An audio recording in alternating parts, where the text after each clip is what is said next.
Hello everyone, welcome back royal career online classes. मैं हूं अशफाक और आज जो आपका क्लास होगा वो होगा केमिस्ट्री के ऑब्जेक्टिव क्वेश्चन का, जिसमें हम लोग एक्सरसाइज 3 के क्वेश्चन को देखेंगे जिसका नाम है धातु और अधातु। तो यहाँ पे हम आज मात्र 30 क्वेश्चन को देखने वाले हैं। तो सब लोग जल्दी से सेशन में आ जाएं और क्वेश्चन का आंसर हमें बताएंगे जो जिस क्वेश्चन का सही आंसर होगा। यहाँ पे हम लोग ऑब्जेक्टिव का महासंग्राम लेके चले हैं। ऑब्जेक्टिव का क्लास यहाँ पे लगातार चल रहा है, ठीक है। आप देख सकते हैं ऑब्जेक्टिव का ये यहाँ पे महासंग्राम है। और जो सेशन को अब तक लाइक नहीं किए होंगे लाइक जरूर कर दीजिएगा और दोस्तों के साथ शेयर भी कर देंगे। और जो चैनल पे नए हो चैनल को सब्सक्राइब करके बेल आइकन जरूर दबा लेंगे ताकि आपको हर क्लास का नोटिफिकेशन सबसे पहले मिल सकेगा। तो आज हम लोग का क्लास कुछ नेट प्रॉब्लम होने के कारण डिले थोड़ा स्टार्ट हुआ है। पहले 6:30 से ही होना था लेकिन काफी नेट में प्रॉब्लम था तो क्लास को पुनः यानी कि दोबारा स्टार्ट किया गया। तो यहाँ पे देखिए हम लोग देखते हैं पहला क्वेश्चन, इसीलिए जो अभी आपके दोस्त नहीं आए होंगे सबको शेयर कर दीजिएगा ताकि आपके दोस्त जो हैं वो सब लोग आ जाएंगे, है ना। पहला क्वेश्चन आपके स्क्रीन पे आ गया होगा। पहला क्वेश्चन आपका है इस तरह से, निम्नलिखित में से कौन से युगल में होता है जोड़ा विस्थापन अभिक्रिया प्रदर्शित करता है। कौन सी विक्रिया विस्थापन अभिक्रिया प्रदर्शित करता है उसको हमें बताना है। बहुत ही इजी क्वेश्चन है, बहुत ही महत्वपूर्ण क्वेश्चन है। जल्दी से फटाफट इसका आंसर बताएंगे। तो इसका जो राइट आंसर होगा वो क्या होगा आपका AgNO3 विलयन एवं कॉपर धातु, यानी कि ऑप्शन नंबर डी इसका राइट आंसर हो जाएगा। चलिए हम लोग क्वेश्चन नंबर 2 देखते हैं, क्योंकि टाइम में ज्यादा आपका लिया नहीं जाएगा आज। तो क्वेश्चन नंबर 2 में क्या है यहाँ देख लेते हैं। तो 2 का आता यहाँ पे है लोहे के क्या है 2 नंबर में, लोहे के फ्राइंग पैन को जंग से बचाने के लिए निम्न में से कौन सी विधि उपयुक्त है। किस विधि से हम लोग लोहे को जंग लगने से बचा सकते हैं यही हमें बतानी है। जल्दी से सब लोग बता देंगे इसका राइट आंसर, ठीक है। बहुत इजी है, जल्दी से A, B, C और D जल्दी से सब लोग बताएंगे इसका राइट आंसर क्या होगा, ठीक है। चलिए बहुत अच्छा। तो इसका जो राइट आंसर होगा वो होगा आपका ऑप्शन नंबर सी, जिंक की परत लगाकर, है ना। जिंक की परत चढ़ा दी जाती है। बहुत अच्छा, ठीक है। चलिए अब देखते हैं क्वेश्चन नंबर 3। क्वेश्चन नंबर 3 में कहता है इस तरह से, कोई धातु ऑक्सीजन के साथ अभिक्रिया कर उच्च गलनांक वाला यौगिक निर्मित करती है। यह यौगिक जल में विलय है, यानी कि जल में मिल जाती है। तो यह तत्व क्या होगा ये हमें बतानी है। बहुत ही इजी है, जल्दी से सब लोग इसका आंसर बताएंगे। कैल्शियम होगा या कार्बन होगा या सिलिकॉन होगा या लोहा होगा, क्योंकि ऐसे ही क्वेश्चन एग्जामों में पूछे जाते हैं। इसका राइट आंसर होगा आपका कैल्शियम। क्या होगा? कैल्शियम इसका राइट आंसर हो जाएगा। अब हम लोग देखेंगे क्वेश्चन नंबर 4। किसको देखेंगे? क्वेश्चन नंबर 4 को देखेंगे। तो क्वेश्चन नंबर 4 आपका है, यहां पे देख सकते हैं क्वेश्चन नंबर 4 क्या कहता है खाद्य पदार्थों के डिब्बों पर जिंक की बजाय टीन का लेप होता है। क्यों की कारण हमें बतानी है, ठीक है। 4 ऑप्शन आपको दिख रहे हैं। जिंक की अपेक्षा टीन की अपेक्षा जिंक महंगा होता, या टीन की अपेक्षा जिंक का गलनांक अधिक होता, टीन की अपेक्षा जिंक अधिक अभिक्रियाशील है। यही तो आपका क्या है आंसर हो जाएगा, ठीक है। ऑप्शन नंबर सी इसका राइट आंसर हो जाएगा कि टीन की अपेक्षा जिंक जो है अधिक अभिक्रियाशील होती है। चलिए हम लोग देखते हैं क्वेश्चन नंबर 5। किसको देखते हैं? क्वेश्चन नंबर 5 को देखते हैं। क्वेश्चन नंबर 5 में कहता है धातुएं विद्युत की होती है। क्या होती है ये हमें बतानी है। कौन? धातु। बहुत इजी है, बहुत बार हमने बताया भी है, सबको सिखाया भी है, ठीक है। तो धातुएं क्या होती है? बहुत इजी क्वेश्चन है, सब लोग इसका आंसर बताएंगे और सेशन को शेयर भी करते रहेंगे। जो अभी आए होंगे लाइक तो जरूर करेंगे और लगातार हमारे साथ बने रहेंगे, क्योंकि सब क्वेश्चन काफी महत्वपूर्ण और वीवीआई क्वेश्चन हैं और ऐसे ही क्वेश्चन एग्जाम में पूछे जाते हैं। प्रैक्टिस होगा आपका तब आपको खूब खूब नंबर आएगा। तो इसका आंसर क्या होगा? सभी धातुएं विद्युत के क्या होते हैं? सुचालक होते हैं। क्या होते हैं? कंडक्टर होते हैं। ठीक है, सुचालक, ये जिसको हम लोग चालक भी कहते हैं। चलिए क्वेश्चन नंबर 6 देखते हैं। कहता है कौन सा तत्व कमरे के ताप पर द्रव है? इसमें से चारों में से कौन ऐसा तत्व है जो कमरा में रखा रहेगा, कमरा का जो टेम्परेचर होगा उसमें द्रव की अवस्था में होगी? पहला ऑप्शन आपका मरकरी, जिसको पारा कहते हैं। बी में क्या आपका चांदी, सी में आपका सोडियम और डी में क्या आपका सोना। तो इसका जो राइट आंसर हो जाएगा वो हो जाएगा आपका मरकरी, जिसको हम लोग क्या कहते हैं? पारा भी बोलते हैं और इसका संकेत क्या होता है? Hg होता है। तो अब हम लोग अगला क्वेश्चन देखेंगे, क्वेश्चन नंबर 7। इसमें हम बहुत सारे क्वेश्चन को देखने वाले हैं और हर एक क्वेश्चन बहुत ही कीमती है, बहुत ही वीवीआई है। ठीक है, तो ध्यान पूर्वक बने रहेंगे और हर क्वेश्चन का, हर क्लास का हम आपको पीडीएफ भी प्रोवाइड कराएंगे। इसलिए आप यहाँ पे सिर्फ आंसर दीजिए, आपको सब क्वेश्चन मिल जाएगा। आप नोटबुक में बाद में नोट कर लेंगे। क्वेश्चन नंबर 7 आपका कहता है शुद्ध सोना कितने कैरेट का होता है? सबको मालूम है शुद्ध सोना कितने कैरेट का होता है? जल्दी से इसका आंसर बताएंगे। बहुत बार एग्जामों में ऐसे क्वेश्चन मिल जाएंगे और पूछा भी जाता है, तो बहुत ही महत्वपूर्ण क्वेश्चन है। इसका राइट आंसर क्या होगा आपका? 24 कैरेट, ऑप्शन नंबर डी। 7 का ऑप्शन क्या होगा आपका? डी हो जाएगा, यानी कितना? 24 कैरेट। उसके बाद कहा गया 8वां नंबर क्वेश्चन में कौन सी धातु ठंडे या गर्म जल से क्रिया नहीं करती है? कौन सी धातु ठंडा जल हो, ठंडा पानी हो या गर्म पानी हो, उससे अभिक्रिया नहीं करेगी? आपका दिया हुआ है 4 ऑप्शन, Na, Ca, Mg और Fe। सबका नाम आपको जरूर पता होगा क्योंकि यहां पे है इसका संकेत। इसमें कहा होगा आपका Fe, यही राइट आंसर हो जाएगा। ठीक है, चलिए हम लोग अगला क्वेश्चन देखते हैं, क्वेश्चन नंबर 9। कहते हैं पे सक्रियता श्रेणी में सबसे अधिक अभिक्रियाशील धातु कौन सी है? चारों में से आपका सक्रियता श्रेणी में सबसे अभिक्रियाशील जो है वो हमें बतानी है। ठीक है, तो इसका राइट आंसर क्या होगा आपका? के, है ना, कैल्शियम। क्या हो जाएगा आपका? कैल्शियम। चलिए अब हम देखते हैं क्वेश्चन नंबर 10। क्वेश्चन नंबर 10 देखते हैं कहता क्या है। ठीक है, चलिए क्वेश्चन नंबर 10 आपके सामने आ गया होगा।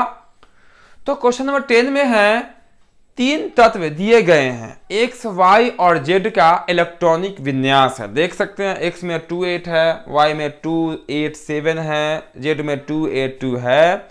इनमें कौन सा सही है ये हमें बताना है। कहा गया x जो है वो एक धातु है। क्या बोला गया? x जो है वो एक धातु है, या y जो है वो एक धातु है, या z जो है वो आपका अधातु है। मतलब ये वाला क्या आपका अधातु है, ये बोला गया। डी में कहता है y अधातु और z धातु है। ये जो डी ऑप्शन जो दिख रहा है ना, बिल्कुल राइट है। ये आपका क्या, ये जो आपका दिख रहा है z, ये आपका धातु है और y का आपका अधातु है। ठीक है इतना। चलिए, तो ऑप्शन नंबर डी इसका राइट आंसर होगा। अब देखते हैं क्वेश्चन नंबर 11। कहता है धातुएं प्रायः कौन सा गुण प्रदर्शित नहीं करती है? ध्यान रखिए, प्रदर्शित जो नहीं करती है वही हमें बताना है। क्वेश्चन में कितना आपका? 11। पहला क्या आपका? तन्यता। पता होगा, जिसको हम लोग लमरा के समझिए तो लंबा कर लेंगे, उसको तन्यता बोलते हैं। कहता है ना, धातु का ये गुण होता है। आधात वर्धता, जिसको पीट पीट कर खूब चौड़ी की जाती है, ये भी धातु का गुण होता है। ठीक है। तीसरा, ध्वनि उत्पन्न करना, बिल्कुल ये भी होता। जब धातु को पीटिएगा तो वहां से एक साउंड निकलती है, मतलब ध्वनि उत्पन्न करती है।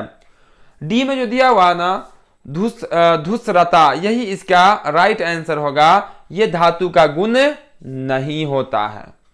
चलिए आप देखते हैं क्वेश्चन नंबर 12। ये भी क्लियर दिख रहा है। कहा गया कौन सी अधातु द्रव अवस्था में होती है? कौन सी अवस्था में? द्रव की अवस्था में। जल्दी से सब लोग इसका आंसर बताएंगे। बहुत ही इजी क्वेश्चन है, केमिस्ट्री का ये तीसरा एक्सरसाइज चल रहा है जिसका नाम ही है धातु और अधातु, जिसको क्लास 9th में भी पढ़ना है, क्लास 10th में भी पढ़ना है, तो सबके लिए क्लास है ये, ठीक है। तो ध्यान से यहाँ पे सीखेंगे, जो नहीं आता हो वो भी सीखेंगे, ठीक है। तो और आंसर जिसका आता हो जल्दी से बताते रहेंगे। तो इसका जो राइट आंसर होगा वो क्या होगा आपका ऑप्शन नंबर बी, ब्रोमीन, ठीक है। कहा है ब्रोमीन, चूंकि अधातु कही गई थी तो यहाँ पे क्या होगा आंसर में ब्रोमीन द्रव की अवस्था में होती है और क्या होती है ये अधातु होती है। चलिए हम लोग देखें क्वेश्चन नंबर 13। क्वेश्चन नंबर 13 में कहता है कौन सी धातुएं, देखिए धातु की बात हो रही है, मुक्त अवस्था में प्रकृति में पाई जाती है, ये हमें बताना है। 4 ऑप्शन यहाँ पे दिए गए हैं 13 में भी, ध्यान से देखिएगा 13 का ऑप्शन क्या है। पहला बोला गया Cu, Au, Zn और Ag। इसका आंसर क्या होगा, तो इसका आंसर हो जाएगा Au और Ag, यानी कि ऑप्शन नंबर सी। क्या हो जाएगा आपका ऑप्शन नंबर सी इसका राइट आंसर हो जाएगा, यानी कि ये भी आपका मुक्त अवस्था में पाई जाती है और Ag भी मुक्त अवस्था में पाई जाती है। अगर ऑप्शन में नहीं रहे, अगर सिर्फ Ag दिख रहा हो, Au नहीं हो, ठीक है, और 1, 2 ये सब ऐसा ऑप्शन नहीं होगा तो वहां पे क्या होगा आपका Ag हो जाएगा इसका आंसर। Ag समझ रहे हैं सब लोग जानते हैं Ag मतलब होता क्या है, चांदी, ठीक है। चलिए अब हम लोग देखते हैं क्वेश्चन नंबर 14 देखते हैं। कहता है पीतल किन किन धातुओं की मिश्र धातु है। पीतल जो बनती है उसमें कौन कौन सी आपका धातु का उपयोग किया जाता है, ठीक है, वो हमें बतानी है। आप देख सकते हैं पहला ऑप्शन क्या कहता है यहाँ पे, पहला ऑप्शन है कॉपर तथा लोहे की, दूसरा आपका कॉपर तथा जस्ते की, कॉपर तथा मरकरी और कॉपर और सोने की। इसके जो राइट आंसर होगा यानी कि पीतल का जो मिश्र धातु होगा वो होगा कॉपर तथा जस्ते की। क्या हो जाएगा आपका कॉपर तथा जस्ते की। चलिए हम लोग अगला क्वेश्चन नंबर 15 भी देख लेते हैं क्योंकि ये भी आपका क्लियर है। 15 में है किसकी पर्णिकाएं मिठाई आदि के ऊपर लगाई जाती है, ठीक है। अब देखिएगा कभी कभी मार्केटों में आपको मिठाई के ऊपर एक वाइट एक पोलोथीन की तरह चिपका दी जाती है मिठाई के ऊपर, ठीक है, या आप उसको और भी घरेलू यूज में भी हम लोग करते हैं। वो बताना है कि वो होता क्या है, जिसको हम लोग क्या बोलते हैं तबक के नाम से भी घरेलू नाम है तबक, लोग जानते हैं। सब लोग को पता चल गया होगा कि तबक होता क्या है। आपका यहाँ भी 4 ऑप्शन है, एल्यूमिनियम होता है वो, या सोना होता, या चांदी होता, या आयरन होता है। तो इसका जो राइट आंसर होगा वो क्या होगा आपका चांदी। तबक जो है वो क्या होता है चांदी होता है, ठीक है, जो खाने के ऊपर भी लगा दी जाती है। आप लोग जानते होंगे किसके खाने के ऊपर लगाई जाती है तबक, ठीक है, सब लोगों को पता है स्पेशल में, है ना। चलिए आप लोग हंसिएगा नहीं। चलिए देखते हैं हम लोग क्वेश्चन नंबर 16 यानी कि 16 में कहता है इस तरह से है धातुओं को पीटकर चादरें बनाने में गुण धर्म को क्या कहते हैं, यानी कि धातु को पीट कर चादर बना देंगे। चादर तो बने चादर जैसा बना देंगे, पतला करके बहुत बड़ा कर देंगे पीट के, उसको हम लोग क्या कहेंगे, उस गुण को तन्यता कहेंगे, समाव्यता कहेंगे, आधातुवर्धता कहेंगे, इनमें सभी कहेंगे। जल्दी से सब लोग बता देंगे इसका आंसर। हमने बताया है तन्यता क्या होता है और आधातुवर्धता क्या होता है। इससे कुछ पहले क्वेश्चन में भी हमने इसकी चर्चा की है, तो बहुत इजी है। तो इसका जो राइट आंसर होगा वो क्या होगा आपका आधातुवर्धता। क्या होता है आधातुवर्धता। जब चादर जैसी पीट के कर दी जाएगी तो उसको कहेंगे आधातुवर्धता, और अगर तार के जैसे लंबा दी जाएगी, लंबी कर दी जाएगी सिर्फ तार के जैसे, तो उसको कहेंगे तन्यता। क्या बोलेंगे उसको तन्यता कहेंगे। चलिए अब हम लोग क्वेश्चन नंबर देखते हैं 17। कहता है यदि कोई भी धातु पारद है तो उसके मिश्र धातु को क्या कहते हैं। यहां भी 4 ऑप्शन दिए गए हैं। जल्दी से, फटाफट, तेजी से, है ना। सब लोग, जितने लोग क्लास में हैं, सब लोग इसका आंसर बताएंगे। जो क्लास में अब तक नहीं आए हैं किसी कारण से, सबको शेयर जरूर कर देंगे। और जो क्लास में लेट आए हैं, बाबू पूरा क्लास देखना, और क्लास खत्म होते ही पीछे से रिवाइंड करके भी जो क्वेश्चन छूट गया है सब क्वेश्चन को देखना है, क्योंकि बहुमूल्य क्वेश्चन है आपका। एग्जाम में इस चैप्टर से यहीं से क्वेश्चन पूछेगा, इसके बाहर से क्वेश्चन नहीं आने वाला है 100%, ठीक है। और तैयारी जैसे हम करा रहे हैं, पूरा क्लास बस लगातार हमारे साथ एग्जाम तक बने रहें लगातार। आप देखिएगा आपकी तैयारी बहुत अच्छी हो जाएगी, अच्छी नहीं बहुत अच्छी हो जाएगी। फिर आप फर्स्ट डिवीजन को नहीं सोचिएगा, 400 प्लस को सोचिएगा, है ना। तो इसका जो राइट आंसर होगा वो क्या होगा आपका, अमलगम। क्या हो जाएगा आपका, अमलगम इसका राइट आंसर होगा। अब देखते हैं क्वेश्चन नंबर 18। कहता है यहाँ पे, कौन सी धातु अतिक्रिय जल के प्रति क्रियाशील और वायु में खुली रहने योग्य नहीं है। देखिए सबके लेकर नहीं कहा है, यहां भी 4 ऑप्शन आपको दिख रहा है। तो इसका जो राइट आंसर होगा वो क्या होगा आपका, Na। क्या हो जाएगा आपका, Na किसका संकेत होता है, सब लोग कमेंट बॉक्स में बताएंगे और कमेंट में बताएंगे Na किसका संकेत होता है। अब जो क्वेश्चन नंबर 19 आने वाला है, ये तो हलवा है, ठीक है, बहुत ही इजी क्वेश्चन है। तो क्वेश्चन आपका दिख रहा होगा, बहुत इजी है। कहता है, निम्न में से कौन सी धातु को चाकू से काटा जा सकता है। बिल्कुल चाकू से हम लोग धातु को काट सकते हैं, यही एक अपवाद हमें है। वैसे धातु बहुत कठोर होती है, चाकू से हम नॉर्मली नहीं काट सकते हैं, लेकिन एक यही धातु ऐसा है इसको हम आराम से, बहुत ही आराम से चाकू से काट सकते हैं। आंसर सबको पता चल गया होगा, ठीक है।